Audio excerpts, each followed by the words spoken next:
Alright guys, TacticalRab back again today. Hope you're all doing well and enjoying your day so far. And with Call of Duty Vanguard just around the corner, the pros have certainly been letting their thoughts be known on what they think about Jetpacks potentially returning to Call of Duty in the relatively near future. But also, Crimsix getting exposed for some pretty intelligent tactics last season on Miami Search and Destroy. Very much intrigued to get your thoughts in the comment section below. Like if you guys enjoyed the video, subscribe if you're new as always. I would greatly appreciate it. I really upset the channel. Thank you very much indeed for doing that. First of all, this from the Seattle Surge. You like Arrow the Wave. This is some sort of ambassador community thing they're doing. If you guys live in the States, you can get a free hoodie, I believe. If you, well, not necessarily an absolute free hoodie. There's like 10 free hoodies up for grabs if you go give them some feedback. I don't really know what feedback exactly they are looking for right here. Maybe, you know, I'm sure some people are going to talk about like the management of the organization and stuff, which has been brought into question by Octane and some other players on the Seattle Surge the last season, but it seems like they're definitely taking steps as an organization in the right direction right now, which is great to see, right? Because there's some orgs, like, for example, Toronto, that when the whole Brack thing was going on, right, with his like grandfather was very ill and he was trying to go back home, but they were saying, yeah, he couldn't leave because he's got to be in Toronto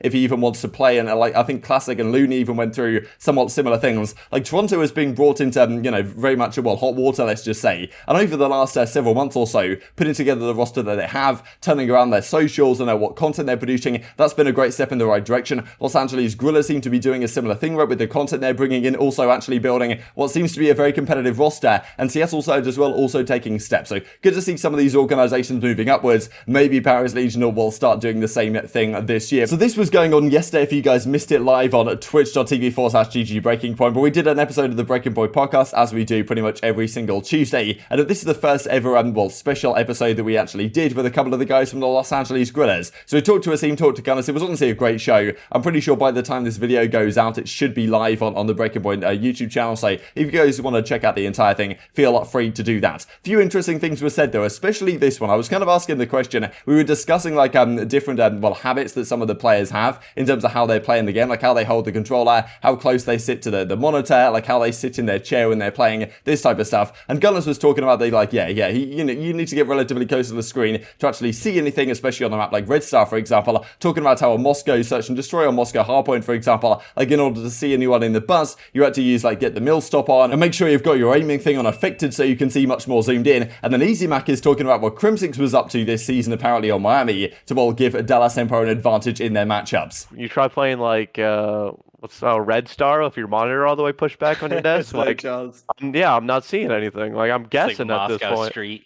Yeah, Moscow.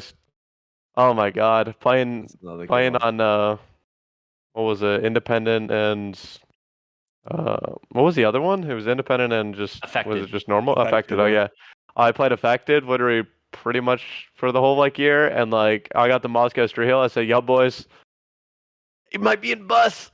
I got him." Yeah, that was so hard to see. It was so hard to see in there. That was the one reason why like most AR players literally switched to like Independent. It was like, oh, I can see in the bus now. Wait, I heard the crazy that Crim on Miami would switch his FOV to like 70 when he was. I don't know if that's a dirty rumor if he actually did it, but I heard that too. Like, so he would sit back beach on defense and he would put 70 FOV so it would seem like he was really zoomed in, so he would be able to see like more clearly. This guy's got independent and mill stop on, so you're just like you're in there. It's basically a sniper at that point. Scump guy is next level, man. It's like last year when the people were talking about like he changed his name to C6 so that it would be smaller to be visible. Like, do you believe that that's actually like what his motivations were? Because I do. I mean, yeah, I was gonna say, knowing Krem, he's probably odd enough to do something like that.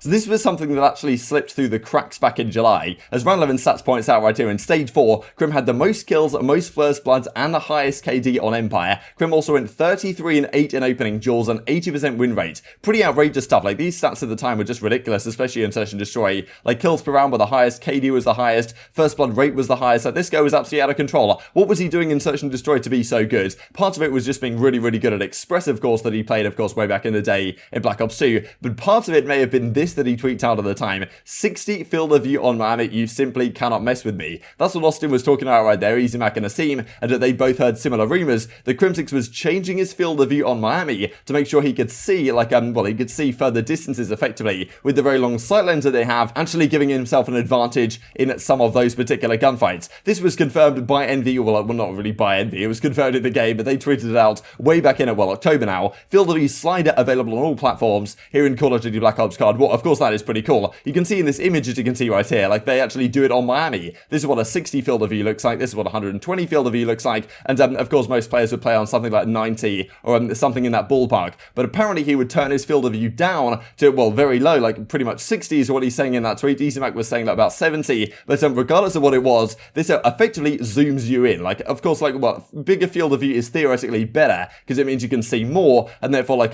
you know, you can see more people on the map and stuff like this. You don't get too tunnel visioned. But at the same time, if you're on the beach or something and you know they're only going to be in one position, it actually might make more sense to have have a closer field of view. And it seems like Crimsix might have been one of the only guys actually doing this and taking advantage of this situation, right? And this is just the type of things that Crimsix likes to do. But as you can see here, this is from Black Ops 3. This is kind of the difference between the field of views. On a 60-ish field of view, you can see just up to the end of this redwood tree and a bit of the stump. 90 field of view, you can see way further out, right? So this is the thing. You're effectively more zoomed in, and on a map like Miami, that actually might make a pretty significant degree of difference. This was how it was displayed here in, I mean, what a map Grasna Raiders right here. But in Modern Warfare, when okay, you're either very zoomed in indeed, and you can see very close range, or you can see a lot more, but you're technically more zoomed out, which actually might make a bit of a difference on a map like Miami. So interesting to see Crimsix maybe went down this route. This also from Clayster that I remembered back in 2020. I proposed it to the rest of the guys, and Gunless was like, yeah, this probably was the case for Crimsix. 900 IQ C6. So I guess now the season is over. Porter specifically made his name C6, so it was smaller, and his red name tag was harder to see through smoke, bushes, etc. If you guys missed this last year, I just thought it, it was honestly very entertaining. This is a classic Crimsix thing to do. And with this, I suppose, was another one this season, right? Always looking for those little advantages. Crimsix and Clayster are very similar in that sense, and I'm sure they could be a great partnership here on the subliners, if indeed it does get confirmed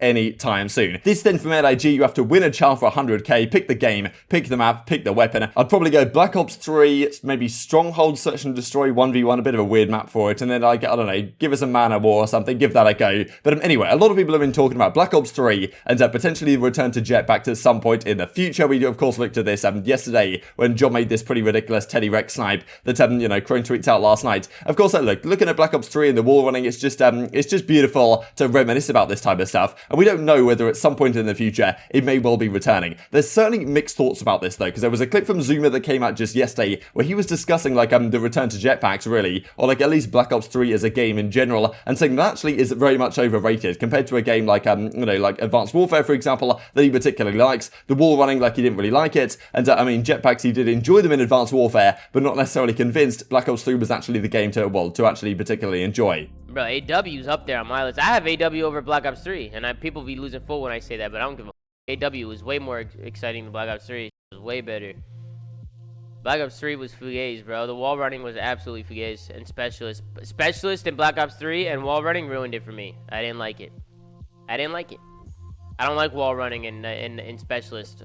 Hey, we're up 2 points in uplink with 10 seconds to go, but no! He goes invisible! What do we do? Shoot, start spraying. Maybe we can. He dunked. Oh, man. Oh, he dunked it. Oh, but yeah, the game was so competitive, bro. One of the best CODs we've ever had. Yeah.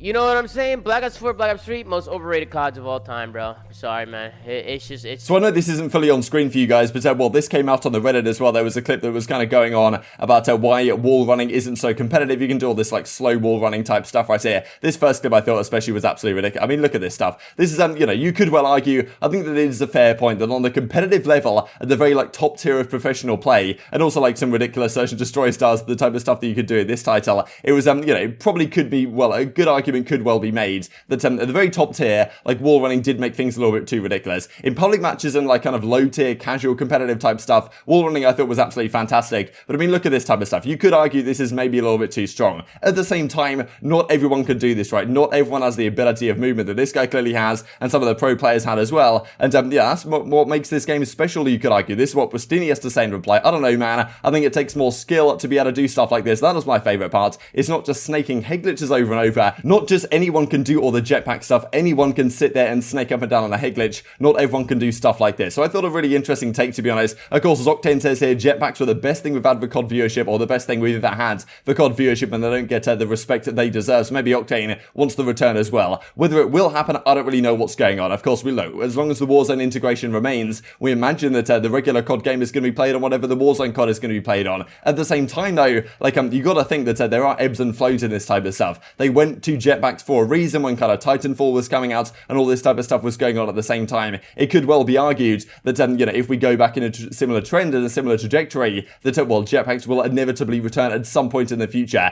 How close we are to that point is definitely a matter for debate. I mean, we see Pac-Man saying right here, I think I'm going to come out of retirement with a big back jetpacks. Got to give wall running one more shot. Indeed. I mean, yeah, the wall running stuff was just unbelievable. Of course, Pac-Man, yeah, got kind of memed for that Black Ops 3 season, to be honest. And this is Slash's perspective as well. That, okay, real boots on the ground, kind of like a, well, World War II type style is better than jetpacks, but, well, jetpacks are better than the slide cancel type stuff that we've had for these last several years. So maybe even Slash is saying, yeah, okay, let's bring us back to jetpacks instead of playing this slide cancel game we've been having for these last several years. Tom Henderson, though, he says, like, there's no plans apparently for jetpacks Exos in the foreseeable future. This came out at the start of September. The next 2 games after Vanguard are currently just boots on the ground, and maybe that will change at some point or another. I think, especially from the competitive side, we may well love to see it. I'm not sure how it would go down on the casual side, though. We know how well that trailer did, right, from, well, Call of Duty Infinite Warfare way back in the day. But very much intrigued to your thoughts on all this stuff in the comment section below. Hope you guys enjoyed the video. If you did enjoy it, I'd greatly appreciate a like on the video. Really get upset that YouTube are going to know you enjoy this content. Other people like you may enjoy this content as well, and I'll grow the competitive Call of Duty community. Thank you much, as always. Take care, and I will see you next time. Hang on, I have kills. Top window. Under you, right under you. Nice, good body, Window. got this. Window and it's... Window and Pock. Sniper. Make sure to dismiss after you get one. 30 seconds. Time's up. Move your asses. We're planting Bravo. Our bomb is set. Hold that position. Steady. Nice. In the building for sure. Oh, yeah. Good play. GG, dude. You're way better. Way better. I mean, Got him. I mean,